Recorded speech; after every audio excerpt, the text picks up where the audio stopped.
నమస్తే, welcome to Bharati news. నేను సోను వెంకటేష్. ముందుగా హెడ్లైన్స్ చూద్దాం.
పదేళ్ల పాలనలో రైతులపై గంజాయి కేసులు నమోదు చేయించిన ఘనత బాల్కొండ మాజీ మంత్రి ఎమ్మెల్యే వేముల ప్రశాంత్ రెడ్డిదని రాష్ట్ర సహకార యూనియన్ లిమిటెడ్ చైర్మన్ డీసీసీ అధ్యక్షుడు మానాల మోహన్ రెడ్డి ఆరోపించారు.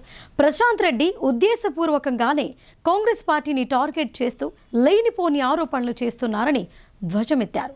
మరోసారి కాంగ్రెస్పై విమర్శలు చేస్తే తగిన బుద్ధి చెప్పక తప్పదని ఆయన హెచ్చరించారు. నగరంలోని జిల్లా కాంగ్రెస్ భవన్లో జరిగిన మీడియా సమావేశంలో రాష్ట్ర సహకార యూనియన్ లిమిటెడ్ చైర్మన్ డీసీసీ అధ్యక్షుడు మానాల మోహన్ రెడ్డి మాట్లాడుతూ కాంగ్రెస్పై విమర్శలు చేయటం బీఆర్ఎస్ పార్టీ సిగ్గులేనితనానికి నిదర్శనమని అన్నారు. ప్రశాంత్ రెడ్డి ఉద్దేశపూర్వకంగానే గత కొద్ది రోజులుగా కాంగ్రెస్ పార్టీని టార్గెట్ చేస్తూ లేనిపోని ఆరోపణలు చేస్తున్నారని ఆగ్రహం వ్యక్తం చేశారు. మొదట బీఆర్ఎస్ పార్టీ ఇంటిని చక్కబెట్టుకొని ఇతర పార్టీలపై విమర్శలు చేయాలని ఆయన హితవు పలికారు. మరోసారి కాంగ్రెస్పై విమర్శలు చేస్తే తగిన బుద్ధి చెప్పక తప్పదని మానాల హెచ్చరించారు. హైదరాబాద్లో కేసీఆర్ బావమరిది నివాసంలో జరిగిన రేవ్ పార్టీపై బీఆర్ఎస్ నాయకులు ఎందుకు మాట్లాడటం లేదని ఆయన ప్రశ్నించారు. ఈ సమావేశంలో జిల్లా గ్రంథాలయ chairman Anthireddy Rajireddy, minority cell అధ్యక్షుడు జావీద్ అక్రమ్, ఎన్ఎస్యుఐ జిల్లా అధ్యక్షుడు వేణురాజ్, జిల్లా ఓబీసీ అధ్యక్షులు నరేందర్ గౌడ్, నగర ఎస్టీ సెల్ అధ్యక్షులు సుభాష్ జాదవ్, రాష్ట్ర ఎస్సీ సెల్ కన్వీనర్ నర్సింగ్రావు తదితరులు పాల్గొన్నారు. టీఆర్ఎస్ నాయకులు గత 10 సంవత్సరాల కాలంలో టీఆర్ఎస్ ప్రభుత్వం ఉన్నప్పుడు ఎవడు ప్రతిపక్షాల కార్యకర్తలను భయపెట్టిండు, ఎవరు ఏ విధంగా కార్యకర్తలను లోపరుచుకొని పార్టీలో జాయిన్ చేసుకున్నారో ఒకసారి నువ్వు ఆత్మవిమర్శ చేసుకోమని ప్రశాంత్ రెడ్డిని అడుగుతున్నా. ఒక పక్క నీతో పాటు నీ పక్కన నియోజకవర్గంలో ఉన్న ఆర్మూర్లో జీవన్ రెడ్డి, ఇటు పక్కనున్న నియోజకవర్గంలో బాజిరెడ్డి గోవర్ధన్, మీరు ముగ్గురు ఈ జిల్లాలో రౌడీల కంటే హీనంగా, వీధి రౌడీల కంటే హీనంగా ప్రతిపక్ష కార్యకర్తల పైన నిర్బంధాలు చేసి ఎంతోమందిని పార్టీలో జాయిన్ చేసుకున్నటువంటి చరిత్ర మీది. అంతేకాదు ఆర్మూరు నియోజకవర్గంలో ఒక సర్పంచ్ను తప్పుడు ఆరోపణలతో జైలుకు పంపిన చరిత్రనేమో జీవన్ రెడ్డి. అదేవిధంగా రూరల్ నియోజకవర్గంలో ఎన్ని రకాల దాడులు జరిగినాయి కాంగ్రెస్ పార్టీ నాయకుల పైన చర్చకు వస్తుంటే మీరు ముగ్గురు అని మేము మా నియోజకవర్గంలో ఉన్న అటు భూపతి రెడ్డి గారు కానీ ఇటు నేను కానీ అదేవిధంగా మా నాయకులందరూ కూడా వస్తాం. మీరు నిజంగా చర్చకురాని 10 సంవత్సరాల కాలంలో దౌర్జన్యాలు వీరు చేసిండ్రా, ఈ సంవత్సరాల కాలంలో మేం చేసామా అనేది ఒక్కసారి ఆలోచించుకోవాల్సిందిగా నేను ప్రశాంత్ రెడ్డికి చెప్తున్నాను. ప్రశాంత్ రెడ్డి గారు ఒక్కసారి నీ గుండె మీద చేసుకొని చెప్పు. నువ్వు గుండె మీద చేసుకొని చెప్తావా, ఏ గుళ్ళె కూర్చున్నైనా మాట్లాడదామా? 10 సంవత్సరాల కాలంలో మీరు ఎంతమందిని బెదిరించారో నేను లిఖిస్తా. మరి ఈ సంవత్సరాల కాలంలో నీ నియోజకవర్గంలో కనీసం ఒక్క వ్యక్తినన్నా మేము కాంగ్రెస్ పార్టీగా వారించినట్టుంటే మేము దేనికైనా సిద్ధం. ముఖ్యంగా నీ నియోజకవర్గంలో బాల్కొండలో ఒక 2-3 ఉదాహరణలు చెప్తున్నా.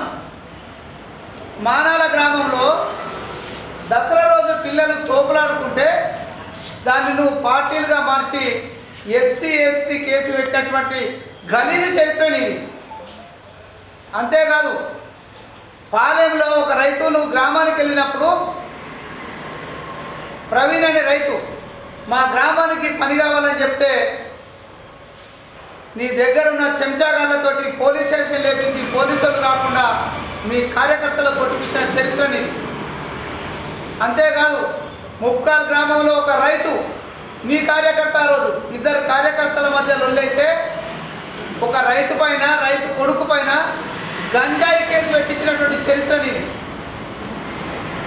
అంతేకాదు బాల్కొండ గ్రామంలో ఇఫ్తార్ విందుకు మీరు వస్తున్న సమయంలో మా ప్రాంతానికి వచ్చిండ్రు, ఎమ్మెల్యే మంత్రి గారు వచ్చారు కాబట్టి మా సమస్యలు చెప్తామని ఎదురొచ్చి నిన్ను సమస్యలు అడిగిన పాపానికి మైనార్టీ సోదరులపైన కేసులు పెట్టించినటువంటి చరిత్ర నీది. రుద్రూర్ కస్తూర్బా గాంధీ పాఠశాలతో పాటు పలు పాఠశాలలను అదనపు కలెక్టర్ కిరణ్ కుమార్ ఆకస్మిక తనిఖీలు చేపట్టారు. విద్యార్థుల సమస్యలు తెలుసుకుని నాణ్యమైన భోజనాన్ని అందించాలని సంబంధిత నిర్వాహకులను ఆదేశించారు. రుద్రూర్ మండల కేంద్రంలోని కస్తూర్బా గాంధీ పాఠశాలతో పాటు అంగన్వాడీ కేంద్రాన్ని, కృషి విజ్ఞాన కేంద్రాన్ని జిల్లా అదనపు కలెక్టర్ కిరణ్ కుమార్ ఆకస్మికంగా తనిఖీ నిర్వహించారు. కస్తూర్బా గాంధీ పాఠశాలలో వంటగదిని, పరిసరాలను పరిశీలించారు. అనంతరం విద్యార్థులతో మాట్లాడి పలు సమస్యలను అడిగి తెలుసుకున్నారు. విద్యార్థులకు మెనూ ప్రకారం నాణ్యమైన భోజనాన్ని అందించాలని ఆయన ఆదేశించారు. ఈ కార్యక్రమంలో పాఠశాల ప్రిన్సిపల్ శ్యామల, తహసీల్దార్ తారాబాయి, ఎంపీడీఓ సురేష్ బాబు, ఎంఈఓ తదితరులు ఉన్నారు. జనవరి 5, 6, 7 తేదీల్లో 3 రోజుల పాటు జరిగే ఏఐడిఆర్ఎం జాతీయ మహాసభలను జయప్రదం చేయాలని యూనియన్ జిల్లా అధ్యక్షులు రాజన్న పిలుపునిచ్చారు. దళితులు ఎదుర్కొంటున్న అనేక సమస్యలను, హక్కుల కోసం చేయాల్సిన కర్తవ్యాలను మననం చేసుకొని రాబోయే కాలంలో చేయాల్సిన ఉద్యమాలపై సభ నిర్వహిస్తున్నట్లు ఆయన పేర్కొన్నారు.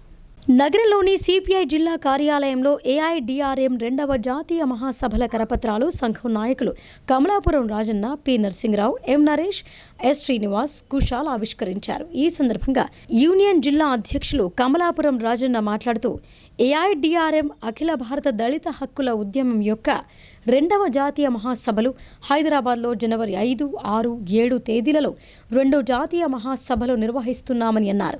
ఈ మహాసభలకు మల్లేపల్లి లక్ష్మయ్య, డాక్టర్ గోపీనాథ్ల నేతృత్వంలో ఆహ్వాన సంఘం ఏర్పాటు చేయటం జరిగిందని ఆయన తెలిపారు.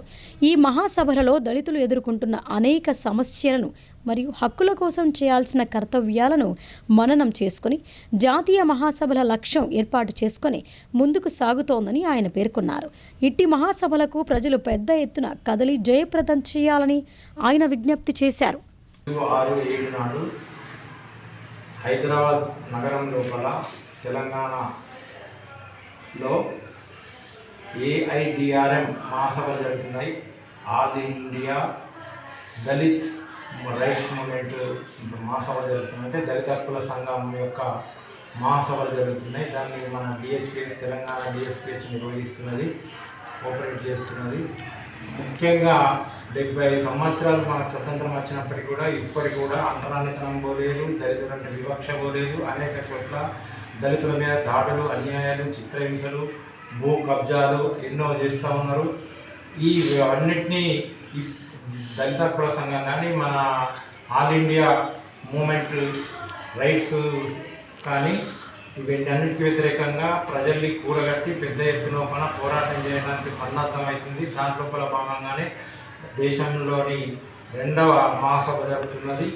కాబట్టి ప్రజలు పెద్ద ఎత్తున పాల్గొని ఈ సంఘానికి చేయూత ఇవ్వాల్సిందిగా విజ్ఞప్తి చేస్తున్నాం. ప్రజలకు అవసరమైన ఆరోగ్య శిబిరాలు నిర్వహించి ప్రభుత్వ ఆరోగ్య కార్యక్రమాల్లో భాగం పంచుకుంటామని నూతనంగా ఎన్నికైన ఐఎంఏ జిల్లా అధ్యక్ష కార్యదర్శులు డాక్టర్ ఆజ్ఞా శ్రీనివాస్, డాక్టర్ విక్రమ్ రెడ్డి తెలిపారు. ప్రస్తుతం అందుబాటులోకి వచ్చిన అధునాతనమైన వైద్యం పట్ల ప్రజలకు అవగాహన కార్యక్రమాలు ఏర్పాటు చేస్తామని అన్నారు. నిజామాబాద్ జిల్లా శాఖ 2024-25 నూతన కార్యవర్గాన్ని ఐఎంఏ జాతీయ మాజీ ఉపాధ్యక్షులు, రాష్ట్ర ముఖ్య సలహాదారులు డాక్టర్ రవీంద్రారెడ్డి ప్రమాణ స్వీకారం చేయించారు. ఈ కార్యక్రమంలో బాధ్యతలు చేపట్టిన తరువాత ఐఎంఏ అధ్యక్ష కార్యదర్శులు డాక్టర్ అజ్జ శ్రీనివాస్, డాక్టర్ విక్రమ్ రెడ్డి మాట్లాడుతూ ప్రజలకు అవసరమైన ఆరోగ్య శిబిరాలు నిర్వహించి ప్రభుత్వ ఆరోగ్య కార్యక్రమాల్లో పాల్గొంటామని అన్నారు. ప్రభుత్వ వైద్య రంగానికి ప్రజలకు వారధిగా ఉంటూ ఈ రోజుల్లో వస్తున్న అధునాతనమైన వైద్యం పట్ల ప్రజలకు అవగాహన సదస్సులు నిర్వహిస్తామని తెలిపారు. ఇంకా ఈ కార్యక్రమంలో తెలంగాణ వైద్య మండలి వైస్ చైర్మన్ డాక్టర్ శ్రీనివాస్, సభ్యులు doctor Bandari Raj Kumar, Telangana medical council సభ్యులు డాక్టర్ విష్ణు, ఐఎంఏ అధ్యక్షులు డాక్టర్ దామోదర్ రావు, డాక్టర్ శ్రీశైలం, డాక్టర్ బొద్దుల రాజేంద్ర ప్రసాద్ తదితరులు పాల్గొన్నారు. ఇప్పుడు ఐఎంఏ అధ్యక్షుడిగా పదవి ప్రమాణం స్వీకారం చేయడం జరిగింది. ఐఎంఏ మొదటగా ఇక్కడ ఐఎంఏ హాల్లో ఐఎంఏ పదవి బాధ్యతలు యాజ్ ఎ ప్రెసిడెంట్గా స్వీకరించడం జరిగింది. ఇందూరు ప్రజలకు అందరికీ నమస్కారం. ఐఎంఏ తరఫు నుంచి వేరియస్ వెరిఫేర్ యాక్టివిటీస్ మన ఇందూరు జిల్లాలో చేయడం జరుగుతుంది. వేరియస్ క్యాంప్స్ మరియు హెల్త్ అవేర్నెస్ ప్రోగ్రామ్స్ ప్రజలకు వారి ఆరోగ్య పట్ల వారికి అవగాహన కలిగించడం జరుగుతుంది అని మా కార్యక్రమాలు రూపొందించడం జరుగుతుంది. వేరియస్ యాక్టివిటీస్ మరి డాక్టర్స్కు స్పోర్ట్స్ మరియు health awareness as well as mentally physically యాక్టివ్గా ఉండడానికి అన్ని కార్యక్రమాలు చేపడతామని మా కార్యవర్గం నిర్ణయించడం జరిగింది. మరియు ఈ నూతన కార్యవర్గంలో డాక్టర్ విశాల్ గారు ప్రెసిడెంట్ ఎలెక్ట్, వారు ప్రముఖ సైకియాట్రిస్టు, డాక్టర్ మరి విక్రమ్ రెడ్డి గారు general physician and doctor Rajendra సూర్యనేయుడు ప్రముఖ సైకియాట్రిస్టు ఉండడం జరిగింది. మిగతా కార్యవర్గ సభ్యులలో వైస్ ప్రెసిడెంట్ డాక్టర్ శ్రీధర్ గారు, doctor Archana, doctor Harish ENT వైద్య నిపుణులు మరియు ఇతరులు ఎగ్జిక్యూటివ్ మెంబర్స్ అందరూ ఈ కార్యక్రమంలో పాల్గొనడం జరిగింది. ఇక్కడికి ముఖ్య అతిథిగా డాక్టర్ రవీంద్రారెడ్డి గారు అధ్యక్షతన ఈ కార్యక్రమం చేపట్టాము. దీనికి టీఎస్ఎంసి తెలంగాణ మెడికల్ కౌన్సిల్ నుంచి vice chairman doctor Srinivas and doctor Raj Kumar గారు, విష్ణు గారు రావడం జరిగింది. ఇప్పుడు షార్ట్ బ్రేక్ తీసుకుందాం. Stay tuned.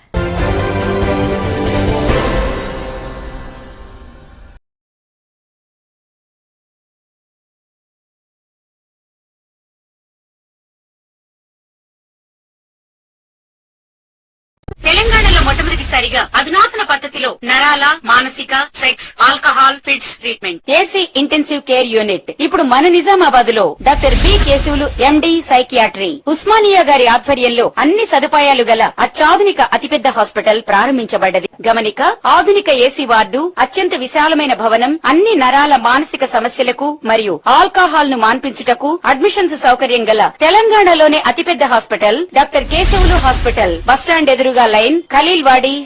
తక్కువ ఖర్చుతో హైదరాబాద్ స్థాయి అత్యాధునిక వైద్య సదుపాయం కావాలనుకుంటున్నారా?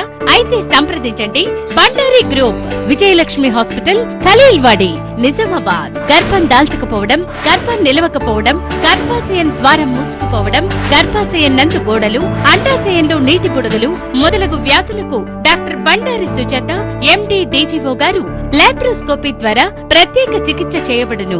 గర్భిణీ స్త్రీలలో ఫిట్స్, అధిక రక్తపోటు, ఆస్తమా, మధుమేహం, ఉమ్మనీరు తక్కువ, ట్యూబ్లో ప్రెగ్నెన్సీ వంటి అధిక ప్రమాదకరమైన కేసులకు చికిత్స చేయబడును. Normal delivery, caesarean section, hysterectomy, tubectomy, laparoscopy, hysteroscopy సౌకర్యం కలదు. పిల్లలు పుట్టకుండా ఆపరేషన్ చేసుకున్న వారికి తిరిగి సంతానం కొరకు సంప్రదించగలరు. అందరికీ అందుబాటులో అన్ని రకాల వైద్య సేవలు కలవు. పరిశుభ్రమైన విశాలమైన గదులు, లిఫ్ట్, అధునాతన ఆపరేషన్ థియేటర్, ల్యాబ్, ఫార్మసీ సౌకర్యం కలదు. ప్రతి శుక్రవారం ఉచితంగా చూడబడును. రాష్ట్ర ప్రభుత్వ ఉద్యోగులకు రీయింబర్స్మెంట్ సౌకర్యం కలదు. సంప్రదించండి doctor Bandari Sujatha, Bandari group, Vijayalakshmi hospital, Rajiv Gandhi auditorium దగ్గర, రెడ్ క్రాస్ బ్లడ్ బ్యాంక్ ఎదురు సందులో, ఖలీల్వాడి.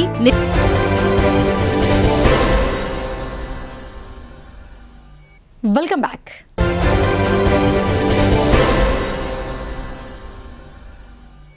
ప్రపంచంలో సాంకేతిక అభివృద్ధి, భౌగోళిక రంగంలో చోటు చేసుకుంటున్న పరిణామాలు అన్నీ కూడా గణితం పైన ఆధారపడ్డాయని జిల్లా విద్యాశాఖ అధికారి అశోక్ అన్నారు. ప్రపంచంలో గణితం సబ్జెక్టుకున్న ప్రాముఖ్యత ఎనలేనిదని ఆయన స్పష్టం చేశారు. ఎడపల్లి మండలం ఏఆర్పీ క్యాంప్ ఉన్నత పాఠశాలలో బుధవారం నాడు జిల్లా స్థాయి గణితం సెమినార్ నిర్వహించారు. ఈ కార్యక్రమానికి ముఖ్య అతిథిగా హాజరై జిల్లా విద్యాశాఖ అధికారి అశోక్ మాట్లాడుతూ గణితం అంటేనే అభివృద్ధికి, మార్పులకు సంకేతమని అన్నారు. ప్రపంచంలో గణితం సబ్జెక్టుకున్న ప్రాముఖ్యత ఎనలేనిదని పేర్కొన్నారు. గణితంతో సాధించలేనిది ఏదీ లేదని డీఈఓ స్పష్టం చేశారు. ఇలాంటి సెమినార్లను అన్ని స్కూళ్లలో సబ్జెక్టుల వారీగా నిర్వహించుకోవాలని సూచించారు. ఏఆర్పీ క్యాంప్ ఉన్నత పాఠశాలలో గణితం పరిశోధన ల్యాబ్ ఏర్పాటు చేసుకోవటం అభినందనీయమని అన్నారు. ఇంకా ఈ కార్యక్రమంలో ఎంఈఓ సాయిలు, ప్రధానోపాధ్యాయుడు రమేష్, పలు మండలాల నుండి వచ్చిన గణితం ఉపాధ్యాయులు పాల్గొన్నారు.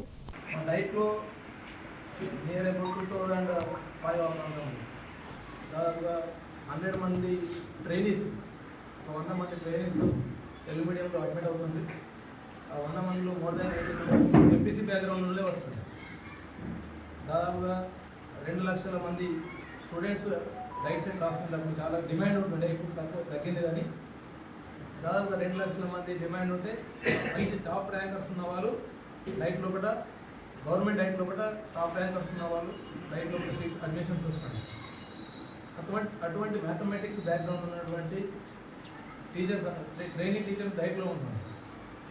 నేను ఒక సింపుల్ క్వశ్చన్, ఒక ఫార్మేటివ్, మన ఫార్మేటివ్ టెస్ట్ ఎట్లా ఉంటాయో మాకు కూడా టెస్ట్ ఉంటాయి. 3 అసెస్మెంట్ టెస్ట్ ఉంటాయి.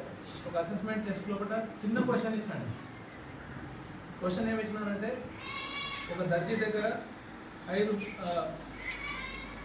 5 ఫీట్ల 2 ఇంచుల బట్టన్ నుంచి 4 ఫీట్ల 6 ఇంచుల బట్టన్ కట్ చేసి ఇచ్చిన తర్వాత రాష్ట్ర వ్యాప్తంగా అన్ని యూనివర్సిటీలలో ఉన్న ఖాళీ సీట్లను భర్తీ చేయాలని, సీట్ వచ్చిన ప్రతి విద్యార్థికి హాస్టల్ సదుపాయం కల్పించాలని విద్యార్థి సంఘాల నాయకులు doctor Puppala Ravi, doctor Karka Ganesh demand చేశారు. వైస్ ఛాన్సలర్లు ఖాళీ సీట్లను భర్తీ చేయకపోవటం సిగ్గుచేటని పేర్కొన్నారు. డిచ్పల్లి మండల కేంద్రంలోని తెలంగాణ యూనివర్సిటీలో ఖాళీ సీట్లను వెంటనే భర్తీ చేయాలని, విద్యార్థులకు హాస్టల్ వసతి సదుపాయం కల్పించాలని పీడీఎస్యు, టీఎన్ఎస్ఎఫ్, టీజీవీపీ, ఎస్ఎఫ్ఐ విద్యార్థి సంఘాల ఆధ్వర్యంలో అడ్మిన్, వీసీ ఛాంబర్ల ఎదుట ధర్నా నిరసన కార్యక్రమాన్ని నిర్వహించారు. ఈ సందర్భంగా విద్యార్థి సంఘాల నాయకులు డాక్టర్ పుప్పాల రవి, డాక్టర్ కర్క గణేష్, బొబ్బిలి కళ్యాణ్, శివ మాట్లాడుతూ పేద మధ్యతరగతి విద్యార్థులు ఉన్నత విద్యను అభ్యసించడానికి 2006లో తెలంగాణ యూనివర్సిటీ ఏర్పాటయిందని అన్నారు. రాష్ట్ర ముఖ్యమంత్రి రేవంత్ రెడ్డి విద్యార్థులకు అన్యాయం జరగకుండా యూనివర్సిటీ విద్యార్థులు తమ ఉన్నత చదువులు చదవాలని తెలిపిన విషయాన్ని వారు గుర్తు చేశారు. ఉన్నత విద్యామండలి అన్ని యూనివర్సిటీలకు సంబంధించిన వైస్ ఛాన్సలర్స్ మాత్రం ఖాళీ ఉన్న సీట్లు భర్తీ చేయకపోవటం సిగ్గుచేటని అన్నారు. అదేవిధంగా యూనివర్సిటీలో ర్యాంక్ సంపాదించి ఉన్నత చదువుల కొరకై రాష్ట్ర వ్యాప్తంగా వివిధ జిల్లాల నుంచి విద్యార్థులు రావటం, వచ్చిన వారికి వసతి గృహాన్ని ఇవ్వకపోవటం విచారకరమని అన్నారు.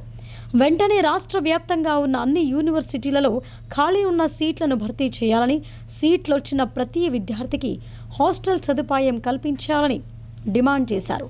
వెంటనే తెలంగాణ రాష్ట్ర ముఖ్యమంత్రి రేవంత్ రెడ్డి, నిజామాబాద్ జిల్లా అధికార పార్టీ నాయకులు, ఉన్నత విద్యామండలి స్పందించి ఖాళీ ఉన్న సీట్లను భర్తీ చేయాల్సిందిగా విద్యార్థి సంఘాల నాయకులు డిమాండ్ చేశారు. లేని పక్షంలో రాష్ట్ర వ్యాప్తంగా అన్ని యూనివర్సిటీలలో ఉద్యమాన్ని ఉధృతం చేస్తామని వారు హెచ్చరించారు. విశ్వవిద్యాలయంలో గతంలో లాగా వీసీ గారు కొత్త వీసీ వచ్చిన తర్వాత యూనివర్సిటీలో 1075 సీట్లకు గాను 31 డిపార్ట్మెంట్లకు గాను 270 సీట్లు పైచీలు కాలున్నాయి. భర్తీ అయిన గత 15 రోజుల నుంచి అన్ని విద్యా సంఘాలు కూడా వీసీ గారికి మెమోరాండం ఇవ్వడం జరిగింది. ఒక పక్క ముఖ్యమంత్రి రేవంత్ రెడ్డి ఏ ప్రభుత్వ యూనివర్సిటీలో కానీ ఎక్కడ కూడా ఒక సీటు కాలుతుందని చెప్తా ఉన్నారు. మరి చెప్పే విధంగానే ఈరోజు విద్యా సంఘాలు కూడా వచ్చి వీసీ గారి సీట్లు భర్తీ చేయమంటే మరి హైయర్ ఎడ్యుకేషన్ నుంచి పర్మిషన్ రాలేదంటున్నారు, కుట్టి సాకులు చెప్తా ఉన్నారు. ఆ వీసీ గారిని విద్యార్థుల వీసీ గారిని సంబంధించిన అధికారులు మిస్గైడ్ చేస్తున్నారు. తక్షణమే ఖాళీలో సీట్లు భర్తీ చేయాలని, మరి యూనివర్సిటీలో ఉన్న బీడీ సారంపూర్ క్యాంపస్లో ఇక్కడి పిల్లలకు ఆశ్రమతాన్ని కల్పించాలని చెప్పి గత నెల నుంచి కోరుతూ ఉంటే ఈరోజు వీసీ గారు దానికి సమయపాలన పాటిస్తున్నారు. 2 రోజులుగా గడువు అడిగిరు. వారికి విద్యార్థులందరికీ బీడీ విద్యార్థులకు హాస్టల్ సీట్లు ఇవ్వాలా. ఓ పక్క హాస్టల్ ఖాళీ ఉంటున్నాయి, ఉన్న విద్యార్థి సీట్లు ఇవ్వమంటే యూనివర్సిటీ అధికారులకు నిర్లక్ష్యం చేస్తున్నారు. తక్షణమే ఇవి కార్యక్రమాలపై అన్ని విద్యా సంఘాలు ధర్నాలు చేయడం.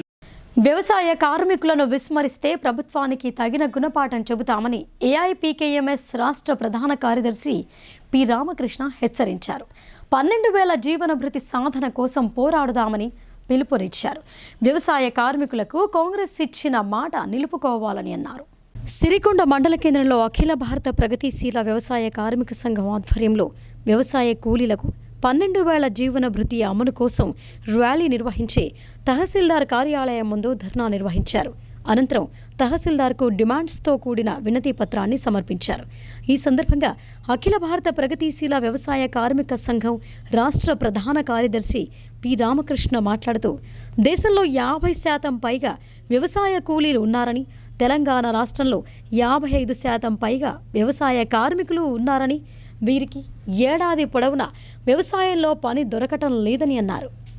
పని దొరికిన దినాలలో తక్కువ ఆదాయం వస్తోందని, దీనివలన విద్య, వైద్యం తలదాచుకోవడానికి గూడు లేక జంతువుల మాదిరిగా బ్రతుకుతున్నారని ఆయన తెలిపారు.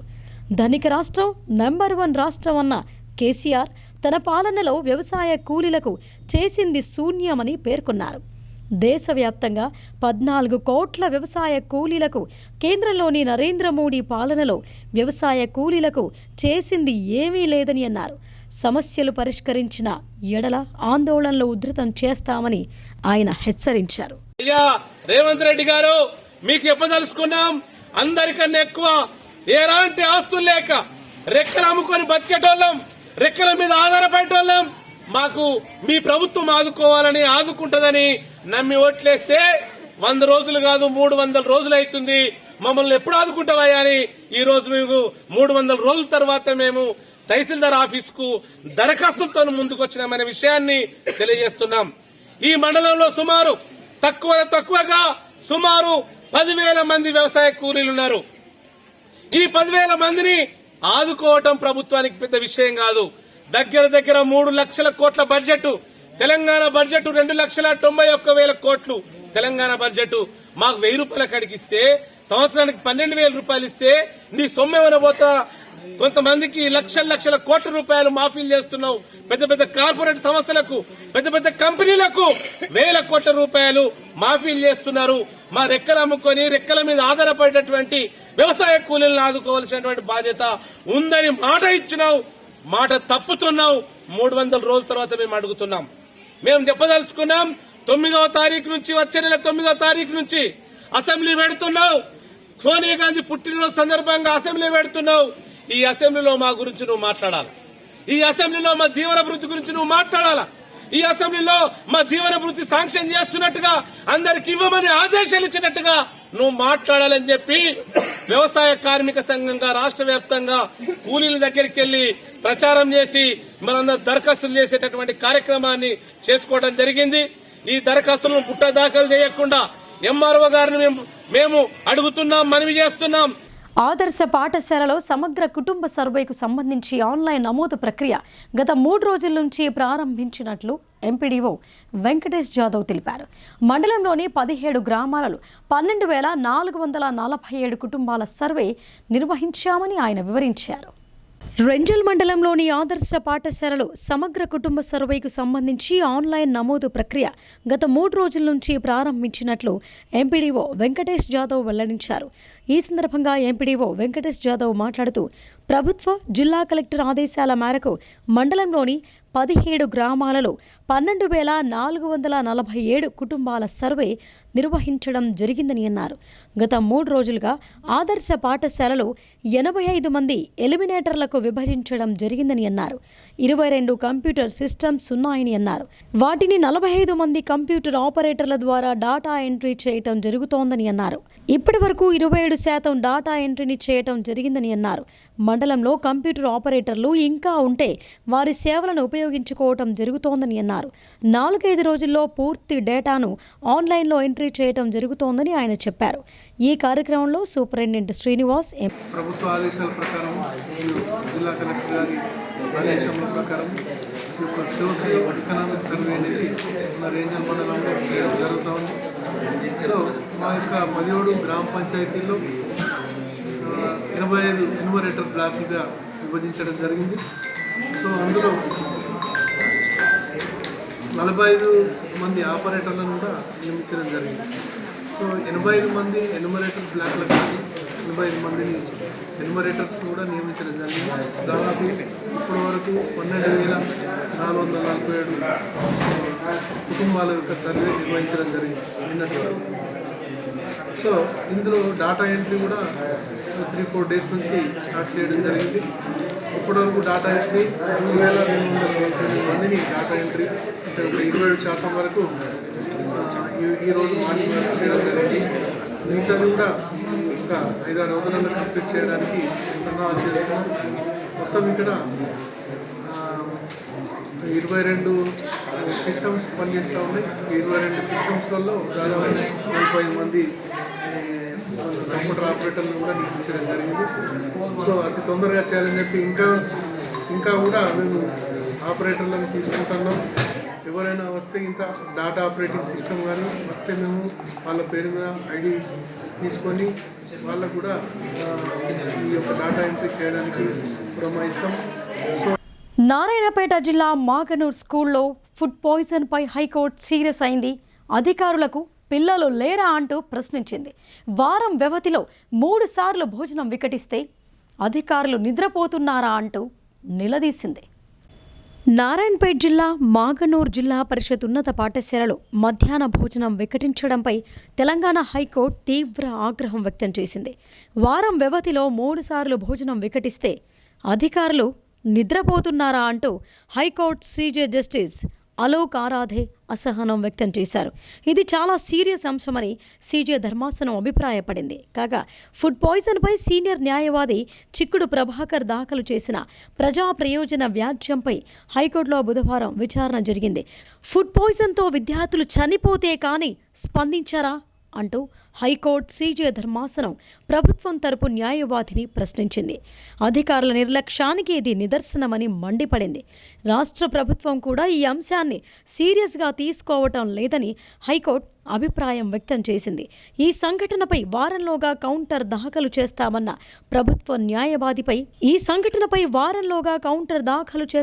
ప్రభుత్వ న్యాయవాదిపై హైకోర్టు సీజే తీవ్ర ఆగ్రహం వ్యక్తం చేశారు.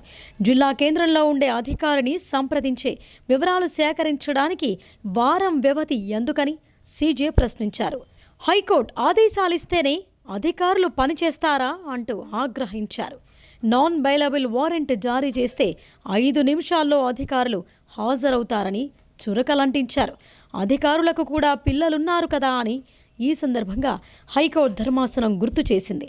అధికారులు మానవతా దృక్పథంతో వ్యవహరించాలని ఉన్నత న్యాయస్థానం చెప్పింది. భోజన విరామం తర్వాత ఈ ఘటనకు సంబంధించిన పూర్తి వివరాలు అందిస్తామని హైకోర్టుకు ఏఏజీ తెలిపారు. రాష్ట్ర వ్యాప్తంగా అన్ని ప్రభుత్వ పాఠశాలల్లో తరచూ భోజనం వికటిస్తోందని హైకోర్టుకు చిక్కుడు ప్రభాకర్ తెలిపారు.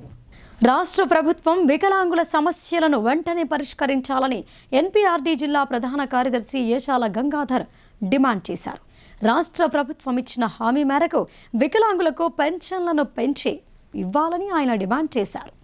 రుద్రూర్ మండల కేంద్రంలోని తహసీల్దార్ కార్యాలయం ఎదుట వికలాంగులకు ఎన్నికల సమయంలో రాష్ట్ర ప్రభుత్వం ఇచ్చిన హామీలు వెంటనే అమలు చేయాలని నిరసన వ్యక్తం చేశారు. అనంతరం తహసీల్దార్ తారాబాయికి డిమాండ్లతో కూడిన వినతి పత్రాన్ని అందజేశారు. ఈ సందర్భంగా హక్కుల వేదిక ఎన్పీఆర్డీ జిల్లా ప్రధాన కార్యదర్శి ఏషాల గంగాధర్ మాట్లాడుతూ రాష్ట్ర ప్రభుత్వం ఎన్నికల్లో ఇచ్చిన హామీలను వెంటనే అమలు చేయాలని అన్నారు. అదేవిధంగా వికలాంగులకు 6,000 రూపాయల పెన్షన్, వృద్ధులకు 4,000 రూపాయల పెన్షన్ ఇవ్వాలని, వికలాంగులకు బ్యాక్లాగ్ పోస్టులను వెంటనే భర్తీ చేయాలని, తదితర డిమాండ్లను వెంటనే పరిష్కరించాలని ప్రభుత్వాన్ని ఆయన కోరారు. ఈ కార్యక్రమంలో జిల్లా ఉపాధ్యక్షులు షేక్ నజీర్, రుద్రూర్ మండల అధ్యక్షుడు సాయిలు, కార్యదర్శి రాజేందర్, జలీల్, లక్ష్మి, తెల్ల సుభద్ర తదితరులు పాల్గొన్నారు. వికలాంగుల హక్కుల జాతీయ వేదిక నిజామాబాద్ జిల్లా కమిటీ ఆధ్వర్యంలో రుద్రూరు మండల కేంద్రంలో ఉన్నటువంటి ఎంఆర్ఓ ఆఫీస్ వద్ద ధర్నా చేసి ఎంఆర్ఓ సార్ గారికి వినతిపత్రం ఇచ్చినాం. ప్రధానంగా వికలాంగులందరికీ కూడా రాష్ట్ర ప్రభుత్వం పెంచుతున్న 6,000 వెంటనే అమలు చేయాలి. కేంద్ర ప్రభుత్వం ప్రస్తుతం 300 ఇస్తుంది వికలాంగులకు. ఆ 300 నుంచి 3,000 పెన్షన్ పెంచాలా. రెండు ప్రభుత్వాలు కలిపి నెలకు 10,000 పెన్షన్ ఇవ్వాలా. ప్రతి నెల 5వ తారీఖులోపు పెన్షన్లు ఇవ్వాలా. అలాగే బ్యాక్లాగ్ పోస్టులను భర్తీ చేయాలా. అట్లాగే వికలాంగులకు అంత్యోదయ కార్డులను ఇవ్వాలా. డబుల్ బెడ్రూమ్ ఇండ్లను ఇవ్వాలా. కేంద్ర రాష్ట్ర ప్రభుత్వాలు ప్రవేశపెడుతున్న పథకాలలో 5% రిజర్వేషన్ అమలు చేయాలా. వికలాంగులకు సదరన్ క్యాంపులు విడివిడిగా వివరించాలా. అట్లాగే రాష్ట్ర వ్యాప్తంగా 28 లక్షల మంది ఇప్పటికే పెన్షన్దారులు దరఖాస్తులు పెట్టి ఉన్నారు. వాటిని పరిశీలించి వెంటనే 28 లక్షల మందికి పెన్షన్లు కొత్తగా ఇవ్వాలా. వికలాంగులకు 6,000తో పాటు వృద్ధులకు, వితంతులకు, బీడీ కార్మికులకు కూడా 4,000 పెన్షన్ ఇవ్వాలా. తదితర సమస్యలన్నీ పరిష్కారం చేయాలని కేంద్ర రాష్ట్ర ప్రభుత్వాన్ని వికలాంగుల హక్కుల జాతీయ వేదిక ఎన్పీఆర్డీ నిజామాబాద్ జిల్లా కమిటీ తరఫున డిమాండ్ చేస్తున్నాం. అట్లాగే ఈ నెల 30వ తారీఖు నాడు బోధన ఆర్డీఓ ఆఫీస్ వద్ద ఒకరోజు రిలే దీక్షలు ఉన్నాయి. దీనికి జిల్లా వ్యాప్తంగా ఉన్నటువంటి వికలాంగులందరూ కూడా బోధన ఆర్డీఓ ఆఫీస్కు నవంబర్ 30వ తారీఖు తరలి రావాలా. డిసెంబర్ 9వ తారీఖు చలో హైదరాబాద్ ఉంది. ఈ 2 కార్యక్రమాలను జయప్రదం చేయాలని వికలాంగులకు, వితంతులకు, వృద్ధులకు, బీడీ కార్మికులకు విజ్ఞప్తి చేస్తున్నాం. ఇప్పుడు సంక్షిప్త వార్తలు చూద్దాం.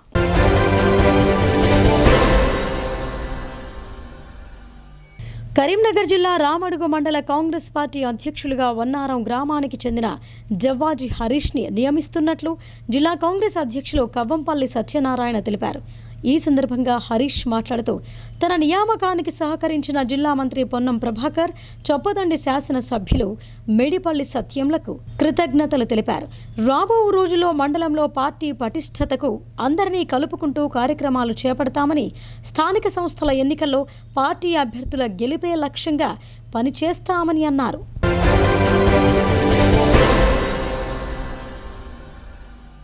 వేల్పూర్ మండల కేంద్రంలోని అయ్యప్ప ఆలయంలో బుధవారం నాడు పూజా కార్యక్రమాలను నిర్వహించారు. స్వామివారికి ప్రీతిపాత్రమైన రోజు కావడంతో విశేష పూజా కార్యక్రమాలు నిర్వహించినట్టు ఆలయ పూజారి పవన్ శర్మ తెలిపారు. ఉదయం స్వామివారికి పంచామృత అభిషేకం, హారతి, అయ్యప్ప స్వాములకు మాలధారణ నిర్వహించడం జరిగిందని ఆయన చెప్పారు. ఈ కార్యక్రమంలో అయ్యప్ప స్వాములు పాల్గొన్నారు.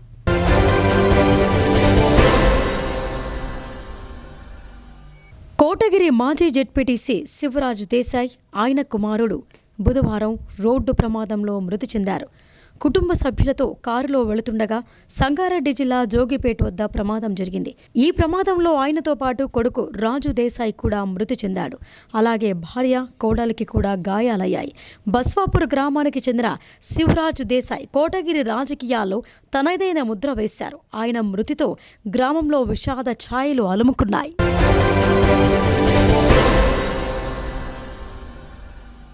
నగరంలోని వినాయక్ నగర్ సంకట విమోచక ఆలయ సమీపంలో ప్లాస్టిక్ కవర్లలో ఉన్న ఆహారాన్ని తిన్న ఆవు మృతి చెందినట్టు గోరక్షకులు, కాలనీ కమిటీ సభ్యులు తెలిపారు. పిండి దీపాలు, భోజనాలు ప్లాస్టిక్ కవర్లో పెట్టడం వల్ల వాటిని తినడంతో ఆవు మృతి చెందినట్టు గోరక్షక సమితి సభ్యులు చెప్పారు. గోవుకు శాస్త్రోక్తకంగా అంత్యక్రియలు నిర్వహించారు. అయితే మహిళా సోదరీమణులు ఆవులకు ప్లాస్టిక్ కవర్లలో ఆహార పదార్థాలు పెట్టవద్దని వారు కోరారు.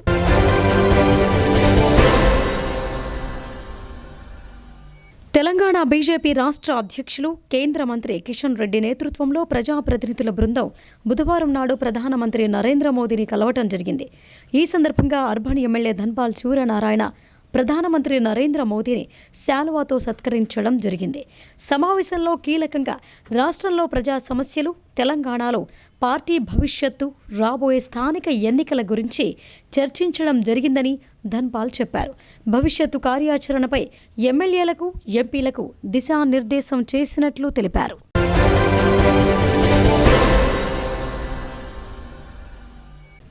భారత ఎన్నికల్లో పేపర్ బ్యాలెట్ విధానాన్ని పునః ప్రవేశపెట్టాలని కోరుతూ దాఖలైన ప్రజాహిత వ్యాజ్యాన్ని సుప్రీంకోర్టు మంగళవారం కొట్టివేసిందని కలెక్టర్ రాజీవ్ గాంధీ హనుమంతు తెలిపారు. ఈవీఎం ట్యాంపరింగ్పై పిటిషనర్ డాక్టర్ కౌల్స్ చేసిన వాదనలను న్యాయస్థానం తిరస్కరించిందని అన్నారు. పిటిషన్ను తిరస్కరించిన సందర్భంగా న్యాయస్థానం కీలక వ్యాఖ్యలు చేసిందని, ఎన్నికలలో ఓడిపోయినప్పుడు మాత్రమే ఈవీఎంల విశ్వసనీయతను ప్రశ్నించే నాయకుల అస్థిరతను ఎత్తి చూపిందని అన్నారు. పిటిషనర్ వాదనల్లో ఎలాంటి మెరిట్ను కనుగొనలేదని, ఎన్నికల్లో ఈవీఎంల వ్యవస్థతో రాజకీయ పార్టీలకు ఎలాంటి ఇబ్బంది లేదని జస్టిస్ విక్రమ్నాథ్, జస్టిస్ పిబి వరాలేలతో కూడిన ధర్మాసనం స్పష్టం చేసిందని కలెక్టర్ తెలిపారు. ఇక వార్తలు ముగించే ముందు హెడ్లైన్స్ మరొకసారి.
ఇవి బులెటిన్ విశేషాలు. చూస్తూనే ఉండండి భారతీ న్యూస్.